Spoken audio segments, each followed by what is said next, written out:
नमस्कार दोस्तों, मैं कृष्णकांत तिवारी पुनः एक बार आप सभी के अपने परिवार के सक्सेस हब में स्वागत करता हूं। स्वास्थ्य में कुछ गड़बड़ी होने के कारण सुबह क्लास नहीं मिली। अभी भी ठीक ही हूं, जुकाम खांसी कल जोर कर गया। कल की भी आपकी क्लासेस नहीं हुई। सायंकालीन मेला में साइकोलॉजी की मैं बाहर था इसलिए नहीं हो पाई, लेकिन आज पुनः पहले तो सभी को मकर संक्रांति की अग्रिम बधाइयाँ। बड़ी रात तो सबने खाया पिया होगा, मौज मस्ती भी कर रहे होंगे अभी। तो उसके साथ आज 30 मिनट की क्लास हम आपके सामने हैं। कल संक्रांति की वजह से कोई भी क्लास नहीं आएगी। परसों से पुनः सुबह कंटिन्यू अपन जुड़ेंगे। कल कोई भी क्लास नहीं रहेगी संक्रांति की वजह से, क्योंकि हो सकता है स्नान करने वगैरह हम भी नदी नदी जाएंगे, तो सुबह शाम दोनों टाइम कल क्लासेस नहीं होंगी। लेकिन 15 की अर्ली मॉर्निंग से हम फिर माध्यिका से ही स्टार्ट करेंगे। माध्यिका खत्म कर ली थी जिस प्रकार से। अब हम क्लास को जोड़ने का प्रयास करते हैं पिछली कक्षा से, और हम वंशक्रम के प्रमुख सिद्धांत पढ़ रहे थे। वंशक्रम के प्रमुख सिद्धांत तिवारी जी देखिए आ गया आप वापस हैं। वंशक्रम के प्रमुख सिद्धांत दिख रहा है सही? प्रमुख सिद्धांत, हाँ, वंशक्रम के प्रमुख सिद्धांत हमने उस दिन आपको 5 पढ़ाए थे। पहला पढ़ाया था बीजीय कोश की निरंतरता का सिद्धांत। बीजीय कोश की निरंतरता का सिद्धांत यह बीजमैन महोदय ने दिया था। क्या पढ़ाया था? बीज कोशीय निरंतरता का सिद्धांत। निरंतरता का सिद्धांत यह हमारे बीजमैन महोदय का था। किसका था? बीजमैन महोदय का था। अब इस सिद्धांत के बाद दूसरा सिद्धांत हमने पढ़ाया था उत्पाद सूत्र या सांख्यिकी का सिद्धांत, और यह हमारे फ्रांसिस गाल्टन महोदय का था। इसके बाद हमने पढ़ाया था वातावरण से अर्जित गुणों के वितरण का सिद्धांत। यह 4 लोगों का था। डार्विन का था, लेमार्क का था, हैरिसन का था और विलियम मैकडूगल का। इसके बाद बताया था वातावरण से अर्जित गुणों के अवितरण का सिद्धांत। यह सिद्धांत हमारे बीजमैन महोदय का था। और अंतिम सिद्धांत आपको उस दिन पढ़ाया था प्रत्यागमन का सिद्धांत, और यह ग्रेगर जॉन वेंडल का था। अब बीज कोशिकीय सिद्धांत, निरंतरता का सिद्धांत क्या कहता है? इसके अनुसार बीजमैन महोदय ने जिस बीज कोश से जीवों की उत्पत्ति होती है, वह बीज कोश कभी समाप्त नहीं होता है। वह निरंतर हमारी एक पीढ़ी से लेकर दूसरी पीढ़ी में संतानों में स्थानांतरण होता रहता है। वह भी स्थानांतरण काय के माध्यम से होता है, तो वह स्थानांतरण अंडाणु और शुक्राणुओं के माध्यम से होता है। तो बीजमैन ने क्या कहा कि जिस बीज कोश से व्यक्ति की उत्पत्ति होती है, मनुष्य का जन्म होता है, चाहे बालक हो या बालिका हो, वह बीज कोश कभी भी समाप्त नहीं होता है। वह अंडाणु व शुक्राणुओं के माध्यम से एक पीढ़ी से दूसरी पीढ़ी में स्थानांतरण होता रहता है, और यह प्रक्रिया निरंतर चलती रहती है। अर्थात बीज कोश की निरंतरता का सिद्धांत उसके नाम से ही सीखते हैं। जो बीज कोश होगा, लिखते भी जाएं आप लोग, बीज कोश होगा जिससे सजीवों की उत्पत्ति होती है। बीज कोश लिख लीजिए आप।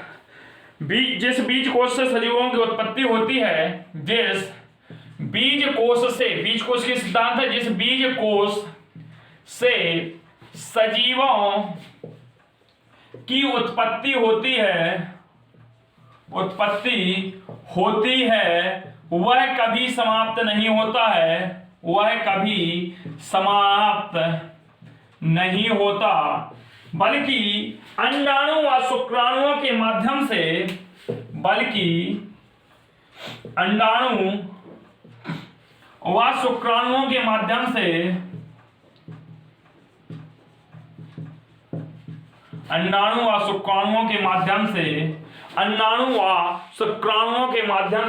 एक पीढ़ी से दूसरी पीढ़ी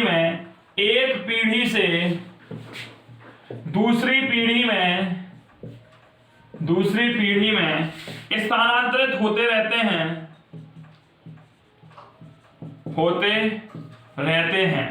ठीक है, तो दोस्तों क्वेश्चन बन जाए, बीज कोश के निरंतरता का सिद्धांत किसने दिया था? तो बीजमैन महोदय ने दिया था। बीज कोश के निरंतरता का सिद्धांत के अनुसार जो गुण होते हैं, जो नष्ट नहीं होता, जो बीज कोश होता है, वह किसके द्वारा एक पीढ़ी से दूसरी पीढ़ी में स्थानांतरण होता है, तो इसका स्थानांतरण करने का श्रेय जीन्स को नहीं, अंडाणु और शुक्राणुओं को जाता है। तो याद रखना, जो बीज कोश का स्थानांतरण होता है वह एक पीढ़ी से दूसरी पीढ़ी में अंडाणु और शुक्राणुओं के माध्यम से होता है, और यह कभी ना समाप्त होने वाली प्रक्रिया है। अब देखते हैं दोस्तों लॉजिक इसका क्या कहता है। बीज कोशिकीय निरंतरता का सिद्धांत हमें रटना नहीं है, साइकोलॉजी को समझना है, रटना नहीं है, समझना है। कैसे? बीज कोशीय, कोई एक बीज कोश है, कोई एक बीज कोश है, उसकी निरंतरता है। निरंतरता किस चीज में होती है? जो लगातार बना रहे। तो बीज कोश कभी ना समाप्त होने वाली चीज है, इसकी निरंतरता सदैव बनी रहेगी। और इस सिद्धांत को दिया किसने था? मैन, बीज मैन। तो मानव की उत्पत्ति जिस बीज कोश से होती है वह बीज कोश कभी भी समाप्त नहीं होता है, वह निरंतर प्रक्रिया चलती रहती है। और इस बीज कोश का स्थानांतरण एक पीढ़ी से दूसरी पीढ़ी में शुक्राणु अंडाणुओं के माध्यम से होता है। स्वास्थ्य गड़बड़ है, उसके बावजूद दोस्तों क्या करें, जब पढ़ाते हैं तो अंदर से एक जुनून जागता है। आप लोगों का प्यार और स्नेह देख के मुझे लगता है कि मैं आपको एक दिन में ही पूरा सिलेबस करा दूं, और यदि पॉसिबल होता ऑफलाइन क्लासेस देने के लिए तो मैं जरूर एक दिन में पूरा पढ़ा देता, मैराथन दे के। चले, आप लोगों का सपोर्ट रहा, क्योंकि अभी अपना परिवार उतना बड़ा नहीं हुआ कि मैं निरंतर मैराथन क्लासेस दे सकूं। यदि इस परिवार को अपन 2000 के क्लब में शामिल करेंगे तो उसके बाद हम लगातार 6-7 घंटे मैराथन की क्लास ले सकते हैं, जब तक आपको 35, 40, 50, अभी मेरी वैल्यू है 49 मिनट्स की। जब 2000 के क्लब में शामिल होंगे तब ये वैल्यू बढ़ती है, तो वैल्यू को बढ़ाना है। बीज मैन के अनुसार बीज कोश की निरंतरता के जो होते हैं, बीज कोश होते हैं कि गर्भाधान के द्वारा 2 प्रकार के बीज होते हैं। तो लिखिए आप, गर्भावस्था के दौरान 2 प्रकार के कोश बनते हैं। किस अवस्था में भाई? गर्भावस्था में 2 प्रकार के बीज कोश बनते हैं। पहला होता है कौन सा? दैहिक कोश और लैंगिक कोश।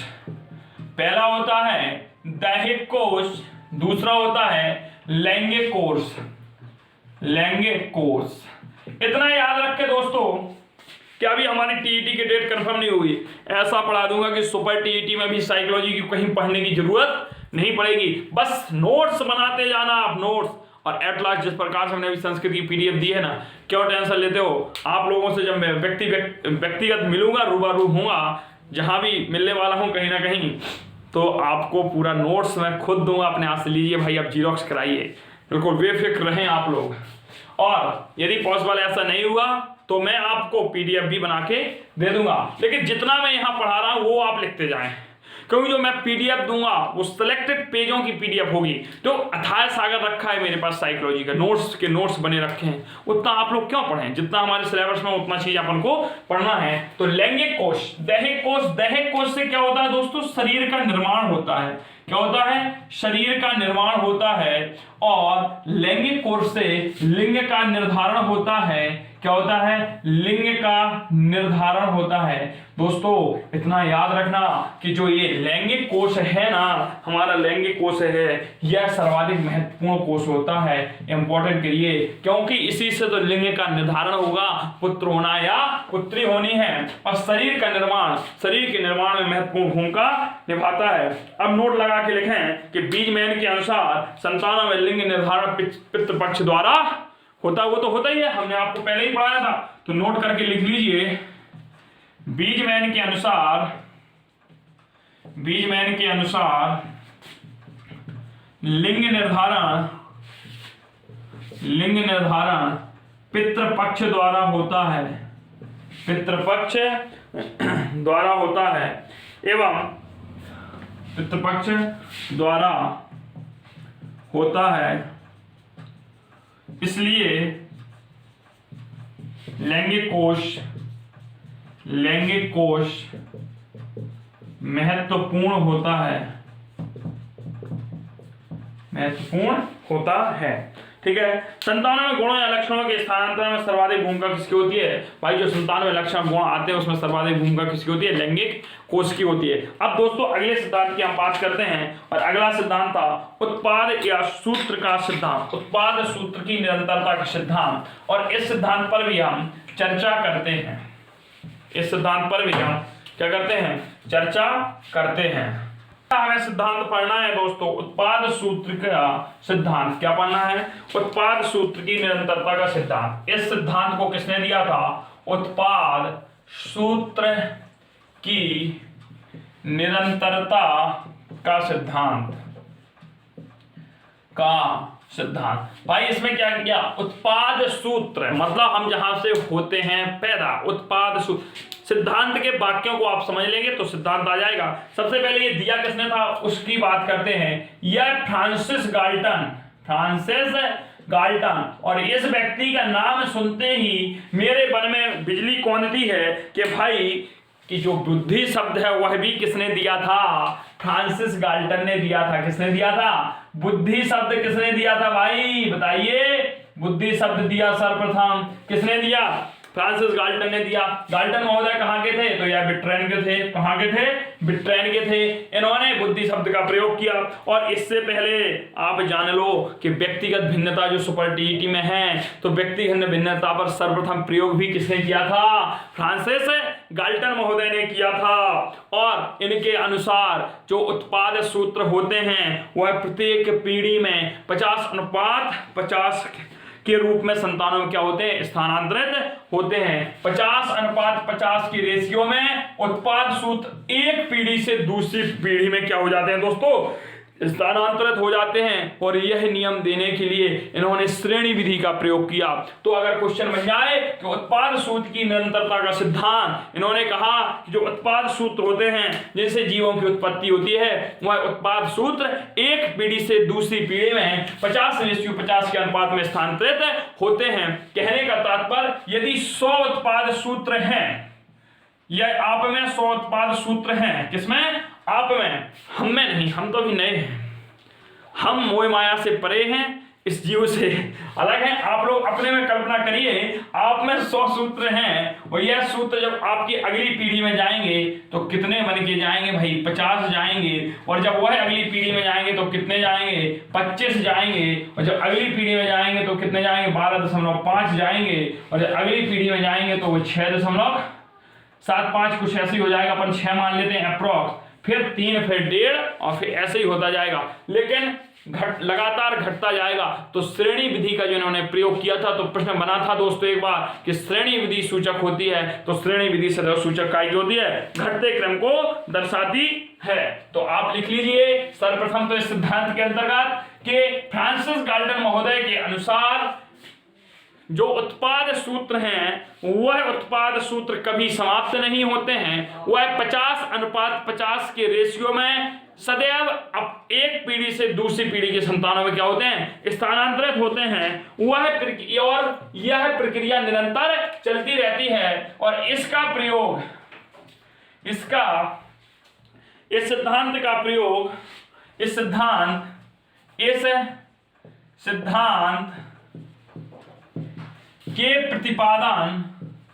के प्रतिपादन में फ्रांसिस गाल्टन महोदय ने श्रेणी विधि का प्रयोग किया। किसका किया भाई? श्रेणी विधि का प्रयोग किया। तो श्रेणी विधि का प्रयोग किसने किया? तो श्रेणी विधि का प्रयोग फ्रांसिस गाल्टन महोदय ने किया। किस सिद्धांत के तहत किया? तो उत्पाद सूत्र की निरंतरता का सिद्धांत, या उत्पाद सूत्र की निरंतरता को ही हम सांख्यिकी सिद्धांत, तो सांख्यिकी सिद्धांत आधारित है श्रेणी विधि पर। और जो श्रेणी विधि होती है यह दोस्तों सदैव घटते क्रम को दर्शाती है। कैसे? सदैव घटते क्रम को दर्शाती है। क्रम को क्या करती है? दर्शाती है। तो हमने फ्रांसिस गाल्टन को पढ़ा कि इन्होंने बुद्धि शब्द सबसे पहले दिया। व्यक्तिगत विभिन्नता की बात भी फ्रांसिस गाल्टन महोदय ने की। और उत्पाद सिद्धांत के प्रतिपादन में फ्रांसिस गाल्टन ने विधि का, श्रेणी विधि का क्या किया? प्रयोग किया। और सदैव घटते क्रम में इनकी श्रेणी क्या होती है भाई? दर्शाई जाती है। इतनी चीज आपकी क्लियर हो गई होगी दोस्तों। अब इसके आगे हम चर्चा करते हैं कि इनका जो इन्होंने क्रम दिया था वह क्या दिया था। तो इनके क्रम में ऐसा लिखेगा मिलेगा आपको बुकों में 1/2 पहली पीढ़ी में, फिर 1/4, 1/8, 1/16, 1/32, 1/64, 1/128, 1/256, 1/512, 1024, ठीक है। 2 4 6 8 12 76 24 इस क्रम में रहते हैं। क्योंकि 100 है तो देखना जैसे 100 लक्षण थे, हमने अभी बताया 100 लक्षण थे दोस्तों, कितने थे 100 थे, तो पहली पीढ़ी में कितने जाएंगे 50 जाएंगे। अब देखिए भाई 50 जाएंगे ना, अगर 50 का आधा करेंगे तो 1/2 25 होगा, अगर हम 100 का 1/4 निकालेंगे तब भी तो 25 ही होगा। तो देखो पहली पीढ़ी में 100 का कितना गए 1/2 गए, दूसरी में कितना जाएंगे 1/4, तीसरी में 1/8, चौथी में 1/16। तो यह फ्रांसिस गाल्टन महोदय का सूत्र था। अगला हम डालते हैं वातावरण से अर्जित गुणों का वितरण का नियम। चलें लिख लीजिए, वातावरण से अर्जित गुणों के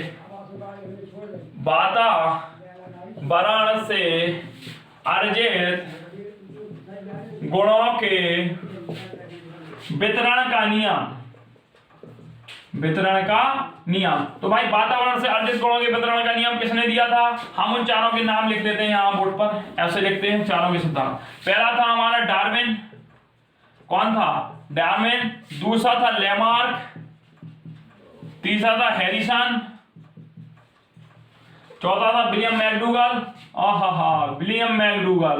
विलियम मैकडूगल वही व्यक्ति है, कौन सा है दोस्तों भाइयों एवं बहनों, बताइए कौन सा है? याद किसकी आई, चेहरे पे मुस्कान आई कि नहीं आई? आज आनी चाहिए। विलियम मैकडूगल वही व्यक्ति है जिसने व्यवहार शब्द 1905 में आउटलाइन ऑफ साइकोलॉजी नामक पुस्तक में दिया था। वही व्यक्ति है जिसने 14 मूल प्रवृत्तियों के साथ सम्यक भी बताए थे। तो भाई जब मैकडूगल खतरनाक आदमी है, इससे तो हम बच के रहना है। अरे लेमार्क हाई स्कूल में पढ़ा होगा, जिराफ की गर्दन किस प्रकार से लंबी होती है, डार्विनवाद हाई स्कूल में पढ़ा होगा। अरे वही तो सब पढ़ना है अपन को हाई स्कूल वाला। चलो तो चर्चा करते हैं कि अब भाई इन्होंने क्या कहा। इन्होंने कहा कि जो एक संतान से, इनने कहा एक पीढ़ी में जो गुण होते हैं, जो वातावरण से अर्जित गुण होते हैं, वह दूसरी पीढ़ी में क्रमशः क्या होते हैं, वितरित होते हैं। जैसे इन्होंने डार्विन ने मछली और मेंढक पर प्रयोग किया, मछली व मेंढक पर। और इन्होंने कहा कि भाई शक्तिशाली व्यक्तियों की सहायता, जो शक्तिशाली जीव होते हैं, जो वातावरण के साथ अनुकूलन बैठार लेते हैं, उनकी मदद तो सदैव प्रकृति करती है। काफी मछलियां हुआ करती थीं। एक बार जो उनकी पटकथा है, तो उन मछलियों में काफी मछलियां समाप्त होती गई। समाप्त होते होते होते कुछ लास्ट में मछली बची जो विशालकाय थी। तो उन्होंने कहा भाई जो शक्तिशाली और अच्छे प्रकृति, जो शक्तिशाली जीव होते हैं, उनकी रक्षा कौन करती है? प्रकृति भी करती है, और वही अपने वंशक्रम का निर्धारण करती है। मतलब जो इस पर्यावरण में अपने आप को समायोजित कर सकें। अगला है भाई, इन्होंने लेमार्क ने जिराफ की गर्दन पर किया। किसकी गर्दन पर प्रयोग किया? भाई जिराफ की गर्दन पर प्रयोग किया। तो अब जिराफ की गर्दन क्या है? तो वातावरण से जो अर्जित गुणों का वितरण का नियम है, ये इन्होंने कहा कि पहले जिराफ बकरी की तरह हुआ करते थे। कैसे? मेमने की तरह, छोटा सा बिल्कुल। अब लेकिन क्या हुआ, प्रकृति की घास नष्ट हो गई, तो फिर उन्होंने कुछ अपनी गर्दन को खींचना प्रारंभ किया, और ऊंचे लगे पेड़ पौधों की जब पत्तियां खाई, वहां की हो गई, तो अगली पीढ़ी ने और किया। तो यह गुण में निरंतरता आ गया और इनकी गर्दन बड़ी होती गई। तो एक सिद्धांत अगर इनका माना जाए जिराफ का, तो वही एक सही भी होता है। वह क्यों होता है? जैसे कि हम नागासाकी, हिरोशिमा की बात करें, तो वहां पे जो अणुबम गिरा था, तो उसका इफेक्ट, जो वातावरण में गैस फैली, उसका आज भी वहां लोग विकलांग हो रहे हैं।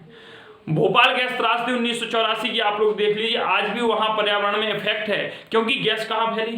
पर्यावरण में। तो इफेक्ट दिखाना। तो इन्होंने भी कहा भाई वातावरण से अर्जित गुणों के वितरण का नियम, इनके भी जो नियम हैं वो भले वंशानुक्रम में हैं, लेकिन है तो वातावरण से संबंधित, तो वातावरण का इफेक्ट तो दिखता है। लेकिन इनका विरोध करने के लिए हैरिसन महोदय आए, माफ कीजिए, इसका विरोध करने के लिए कौन था? मैकडूगल थे, जिन्होंने चूहे पर प्रयोग किया। इन्होंने क्या किया? हैरिसन ने 100 सफेद तितलियों, कौन? तितलियों पर प्रयोग किया। 100 सफेद तितलियां, इन्होंने 100 सफेद तितलियों को लिया, 50 को स्वच्छ वातावरण में रखा, स्वच्छ वातावरण में, और 50 तितलियों को कहाँ, गंधे वातावरण में रखा। कहाँ पर रखा, गंधे वातावरण में रखा। उसके बाद एक कुछ दिनों के बाद देखते हैं जो गंधे वातावरण में 50 तितलियां थीं, उनकी जो उत्पत्ति हुई अगली संतानों में, तो वह मटमैली, कैसी, मटमैली और काली टाइप की पैदा हुई। और जबकि स्वच्छ वातावरण की एज इट इज सफेद पैदा हुई। तो यह कह रहे हैं हैरिसन महोदय कि वातावरण से जो चीज हम गेन करते हैं वही तो होता है। आपने देखा होगा वातावरण का एक और उदाहरण बताएं आप सभी को कि पुरुषों की अपेक्षाएं हमारी महिला बहनें ज्यादा सुंदर दिखती हैं। क्यों, बताइए। देखो, एक वैज्ञानिक रीजन भी देखते हैं। हमारी त्वचा में, पहले वैज्ञानिक रीजन देखते हैं, हमारी त्वचा में मेलेनिक नामक पदार्थ पाया जाता है। ठीक है, होता है तिवारी जी कि नहीं होता? वो है जितना सूर्य के संपर्क में आता है तो शरीर की त्वचा को काला करता है। अब किसी में ज्यादा उसका प्रसार होता है, किसी, अब वेस्ट इंडीज चले जाओ, समझ। अब एक आपको प्रैक्टिकली बात हम बताते हैं कि आप लोग कभी भी देखना, ये जो इन्होंने कहा कि भाई वातावरण का इफेक्ट पड़ता है, हम लोग हाफ टी शर्ट पहनते हैं, यहां तक लगभग प्रतिदिन हम लोगों का रूल्स रहता है कि half T shirt full T shirt पहने। लेकिन कभी कभी आप यहाँ हाथ के इस कलर को देखना और यहाँ पुट्ठे के कलर को देखना, अंतर समझ में आ जाए। क्यों? क्योंकि यह वाला भाग हमारा सदैव धूप के संपर्क में रहता है, तो यहाँ के भाग की अपेक्षा यहाँ का भाग अधिक सफेद होता है। तो यह बात इफेक्ट ऑफ किसका, एनवायरमेंट का इफेक्ट है कि नहीं? तो यह इफेक्ट वंशानुक्रम हो जाएगा। ऐसी बात किसने कही, हैरिसन महोदय ने कही। और इन्होंने प्रयोग किया कि 100 सफेद तितलियां ली और 100 सफेद तितलियों में से 50 तितलियों को गंधे वातावरण में रखा और 50 को स्वच्छ वातावरण में रखा। तो जो उनकी उत्पत्ति हुई सफेद हुई, वह मटमैली हुई। समझ गए आप? अब आगे दोस्तों हम बात करते हैं। अगला सिद्धांत मैकडूगल महोदय का था। किनका था? मैकडूगल महोदय का था। इन्होंने चूहे पर प्रयोग किया। भैया बड़े खतरनाक आदमी था। इन्होंने एक गुफा बना दी, चूहे के लिए बिल बना दिया और बिल में यहां पर इन्होंने एक छिद्र किया और यहीं बल्ब लगा दिया, उजेले के लिए करंट डाल दिया। करंट डाल दिया। बेचारा चूहा घूमते घूमते घूमते यहां तक आया और करंट खाया और वापस लौट गया। फिर आया, करंट खाया, वापस लौट गया। पूरा अंधेरा था गुफा में। क्या था? अंधेरा था। ऐसे ऐसे चूहा करता रहा। उसने यह बिल छोड़ के दूसरे बिल से निकलना स्टार्ट कर दिया। लेकिन ऐसा करने में उसको 157 टाइम्स प्रयोग करना। कितनी बार उसने प्रयास किया? 157 बार। लेकिन इसके बाद जो उसी चूहे की संतान हुई तो वह मात्र 26 बार में, कितनी बार में? 26 बार में यहां से, हालांकि उसने भी, संतान ने भी करंट के झटके खाए, लेकिन इसने खाए थे 156, 157 बार में दूसरे बिल से निकला। और जबकि संतान मात्र 26 प्रयास के बाद निकल गई। तो ये कह रहे हैं कि जो वातावरण से हमने ग्रहण किया और वातावरण से इसने, चूहे ने क्या प्राप्त किया था कि भाई इस रास्ते से जाएंगे तो करंट लगना ही लगना निश्चित है। तो यह इसने अपनी संतानों को बताया या संतानों में वह लक्षण आए तो ये वंशानुक्रम चला आया। चलें दोस्तों, अब आगे हम चर्चा करते हैं वातावरण से अर्जित गुणों के अवितरण का सिद्धांत। बस वातावरण से अर्जित गुणों के अवितरण का सिद्धांत है, अवितरण का नियम है, और यह बीजमैन ने दिया था। और बीजमैन महोदय ने हमारा बीज कोश की निरंतरता का भी सिद्धांत के अवितरण का नियम किसका था? बीज कोश महोदय का था। किसका था? बीज कोश का था। और बीज कोश की निरंतरता का सिद्धांत भी किसका था? बीज कोश का था। अरे बीजमैन के अनुसार वातावरण से अर्जित जो गुण होते हैं वह वंशक्रम के माध्यम से संतानों में नहीं जाते, वंशक्रम के माध्यम से नहीं जाते, अर्थात कि स्वयं की शारीरिक संरचना में जो परिवर्तन हो जाते हैं वह हमारी संतानों में नहीं होंगे। और इसका प्रतिपादन करने के लिए इन्होंने प्रयोग किया चूहे पर। किस पर किया? चूहे पर। इन्होंने क्या किया? एक ऐसा मोटा सा चूहा लिया। देख लीजिए भाई, ये चूहे की आकृति बन गई तुम्हारी कि नहीं बनी? चलो भाई देख लीजिए, हमारे समझ में तो चूहा हुआ, जिराफ रॉफ बन गया। तो ये चले मूछ निकाल दें, ऐसे ही कुछ कर दें। चलो अच्छा चूहा है, आप समझ रहे। ये चूहे की थी पूंछ और इन्होंने क्या किया? इस चूहे की पूंछ को बेचारे को काट दिया। लेकिन इसकी जो संतान हुई फिर पूंछ वाली हुई, उसको भी काट दिया, फिर पूंछ वाली हुई, फिर पूंछ वाली हुई। और ऐसा प्रयास इन्होंने कई बार किया और इन्होंने उसके बाद सिद्धांत में निष्कर्ष निकाल दिया गलत। जो हमें वातावरण से अर्जित गुण होते हुए हमारी संतानों में नहीं जाते हैं, जबकि Lamarck, Darwin, Harrison, William McDougall क्या कह रहे थे, होता है। इन्होंने कहा नहीं होता है। इन्होंने फिर उदाहरण और प्रस्तुत किया कि जिस प्रकार से हमारी माताएं बहनें कान और नाक का छेदन करवाती हैं, क्या उसके बाद हमारे उनके जो बच्चे होते हैं क्या उनके कान नाक छिदे हुए होते हैं? तो आंसर निकलता है नहीं। तो इन्होंने अपने सिद्धांत का प्रयोग किस पर किया? चूहे पर किया। और चूहे के प्रयोग के माध्यम से इन्होंने बताया कि वातावरण के अंतर्गत जो हमारी शारीरिक संरचना परिवर्तन होता है वह वंशानुक्रम के तहत, वातावरण के अंतर्गत, ध्यान से सुनना, वातावरण के अंतर्गत जो हमारी शारीरिक संरचना परिवर्तन होता है वह हमारी संतानों में नहीं जाता है, वह वंशक्रम का माध्यम नहीं बनता है। जिस प्रकार से आपने देखा होगा, जरूरी नहीं खली जितना था उसका लड़का भी खली जैसा ही हो जाए, जरूरी नहीं एक जिम में जाने वाला इंसान अपनी बॉडी बना लेता उसका लड़का भी वैसी बॉडी बना पैदा हो, नहीं होगा। जरूरी नहीं कि किसी व्यक्ति का हाथ पैर टूट गया और उसके बाद उसकी संतान हुई तो उसके भी हाथ पैर टूटे हुए हों। तो इस चीज को आगे करते हैं और अगला प्रत्यागमन का सिद्धांत हम देखते हैं। चाहे जो चीजें आप बोलते हैं दोस्तों इनको आप पॉज कर करके लिखते जाया करें, चाहे बाद में लिखना पड़े। आज कुछ स्वास्थ्य में गड़बड़ी इसलिए लिखने में थोड़ा समस्या हो रही है और कुछ नहीं है। प्रत्यागमन का सिद्धांत, प्रत्यागमन का सिद्धांत, लेकिन क्लास देना मेरी ड्यूटी है, कर्तव्य है। यह किसका था? प्रत्यागमन का सिद्धांत Gregor John Mendel, Gregor John Mendel. मैं क्लास तो लेके आऊंगा आपके लिए, मेरी मेहनत आपको सफल कराएगी, ये कन्फर्म है दोस्तों। मैं चाहे जिस स्थिति में रहूं, मैंने वादा किया सिलेबस पूरा कराना है, मतलब कराना है। हाथ पैर काम दें या ना कहें, यदि मुख में जब तक जीभ है और ये चल रही है, बोलने की क्षमता है, मैं बोलता रहूंगा जब तक शरीर में एक श्वास भी बाकी है। यह श्वास मैं परस्वार्थ के कार्य में लगाना चाहता हूं। आप लोग लेक्चर्स देखें, इसलिए बस एक ही निवेदन रहता है कि अधिक से अधिक संख्या में आया करें, मुझे थोड़ा प्रोत्साहन मिलता है। आज अगर आपकी संख्या ज़्यादा दिखे तो मुझे लगेगा हाँ भाई चलो मेरी मेहनत मेरे बच्चों को समझ में आ रही है, मेरे भाई बहनों को समझ में आ रही है, मेरे विद्यार्थियों को समझ में आ रही है, मेरे जुड़े सहपाठियों को समझ में आ रही। नहीं, कृष्णकांत तिवारी कुछ ना कुछ मेहनत तो कर रहा है, बस इतना चाहता हूं और कुछ नहीं। इसमें अगर कोई सोचे यूट्यूब से मैं लाखों कमा रहा हूं, तो यथार्थता दोस्तों आज बता रहा हूं, पहले बताना नहीं चाहिए। यथार्थता ये है कि यूट्यूब की पॉलिसीज काफ़ी होती हैं, अभी तो मेरी चैनल भी प्रमोट नहीं हुई।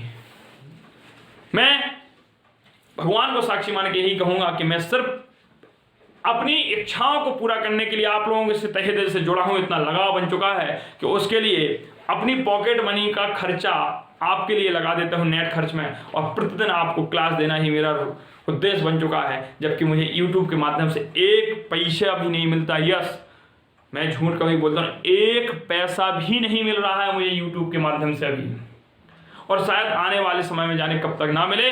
और मिलता भी है तो इसमें नाम मात्र का पैसा मिलता है, उसके लिए भी काफ़ी कंडीशन होती हैं। अभी आपने देखा होगा कोई भी एड्स वगैरह नहीं आता है चैनल पे। जब ऐड आने लगे तब समझ लेना कि सर को एक क्लास के बाद ज़्यादा से ज़्यादा अगर ये दे गए तो एक क्लास का $1 देंगे। तो सर मेरा निवेदन बस इतना था, मैं कुछ आपको अपनी बीती नहीं सुना रहा था, इतना निवेदन था कि मैं आपके साथ मेहनत कर रहा हूँ, आप भी मेरे साथ मेहनत के साथ जुड़ें, ज़्यादा से ज़्यादा संख्या में जुड़ें। आपको मैं पूरा सिलेबस फ्री ऑफ कॉस्ट दे रहा हूँ, सिर्फ आपको बैठ के पूरे दिन में 1.5 घंटे पढ़ाई करनी है। हिंदी और पर्यावरण के भी आपके लेक्चर्स आएंगे, कंफर्म आने हैं, ये तो कंफर्म है कि आएंगे, उसके लिए वेट करना पड़ेगा। बट टीईटी का एग्जाम होने के 20 दिन पहले पूरा सिलेबस कंप्लीट हो चुका होगा। 20 दिन भाई साहब रिवीजन के लिए काफ़ी होते हैं, बस आपका सहयोग और सपोर्ट चाहिए दोस्तों। इसी के साथ मैं आपको मकर संक्रांति की हार्दिक शुभकामनाएं देता हूं और आशा करता हूं कि आप कल बढ़िया स्नान करेंगे और परसों सुबह की क्लास में जोरदार सपोर्ट रहेगा। और जिनको लग रहा है नहीं सर मेहनत कर रहे हैं, तो इसके बाद मैंने मैथ की क्लास डाली है, मैथ की क्लास होगी, हाँ मैथ की क्लास होगी, और उसमें आपका मैं पूरा सपोर्ट, वो भी सपोर्ट पूरी जान के साथ चाहता हूं। मैं सोचता हूं कि आज की क्लास उस दिन की साइकोलॉजी की क्लास से भी धाकड़ क्लास होनी चाहिए मैथ की। अब ये आप लोगों के ऊपर है, मैं किसी को आज व्यक्तिगत मैसेज नहीं करने वाला। यदि आपको लगे कि नहीं सर ठीक है, सर की मेहनत ठीक है, हमारे भैया की मेहनत ठीक है, हमारे अनुज अग्रज जो भी आप मानते हो, फॉरएवर जो सर कहते हैं उनके लिए भी धन्यवाद, जो भैया बोलते हैं उनके लिए भी धन्यवाद, जो कुछ भी कहते हैं मेरे लिए, आप जो भी शब्द यूज करते हैं मुझे सब अच्छे लगते हैं। बस आपसे निवेदन इतना है कि आपको पढ़ाई करनी है, अपने माँ बाप के सपनों को साकार करना है, उनके सपनों को साकार करिए, उनसे उनकी जो इच्छाएं हैं उनको पूरा करिए। और हम क्यों कहीं कॉस्ट लगाएं जब हमें मुफ्त में ही सारी चीज़ें मिल, वो भी आपके अकॉर्डिंग। दोस्तों इस क्लास के बाद आपको एक 5-10 मिनट की वीडियोज और मिलेगा, हो सकता है क्लास के बाद मिले या कल मिले। उसमें बात होगी कि किस प्रकार से व्हाट्सएप अपनी मनमानी करने में लगा है, तो अब हमें क्या करना चाहिए, क्योंकि मैं तो शायद 8 फरवरी के बाद व्हाट्सएप यूज करना बंद कर रहा हूँ, क्योंकि उसकी जो नई प्राइवेसी आई उन पर सब पे मैं इसके बाद एक क्लास आएगी आपको 5 मिनट की रिकॉर्डेड क्लास मैं दे दूंगा, 5 मिनट को उसको जरूर देखें और जो उसमें सजेशन दिए जाए उसको माने। बहुत बहुत धन्यवाद।